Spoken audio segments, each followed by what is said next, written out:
আসসালামু আলাইকুম ওয়া রাহমাতুল্লাহি ওয়া বারাকাত।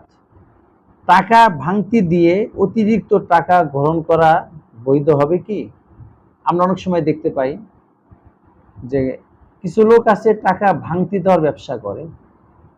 তারা টাকা ভাঙতি দেয়, ৫০০ টাকা ভাঙতি দিলে তাকে ১০ টাকা দিতে হয়। ভাঙতি করার মজুরি বাবদ। এটা শরিয়াতে এরকম ভাঙতি করে বিনিময়ে রাখা বা বিনিময়ে দেওয়া জায়েজ আছে কিনা?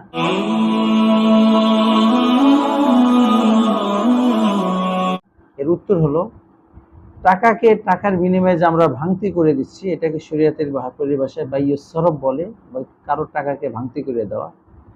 এবং ভাঙতি করে বেশি টাকা রাখা এটা সুদের অন্তর্ভুক্ত এবং এটা হারাম। যিনি দিচ্ছেন তিনিও হারাম কাজ করছেন, যিনি রাখছেন তিনিও হারাম কাজ করছেন। তার জন্য এই টাকাটা গ্রহণ করা সম্পূর্ণ নিষিদ্ধ এবং পরবর্তীতে এই টাকাটা তার জন্য কোনোভাবেই হালাল হবে না। যার কাছ থেকে ভাঙতি দিয়ে বেশি রেখেছেন এটা তার কাছে ফেরত দিতে হবে। তাকে খুঁজে না পেলে তার নামে এটাকে সৎকার করে দিতে হবে।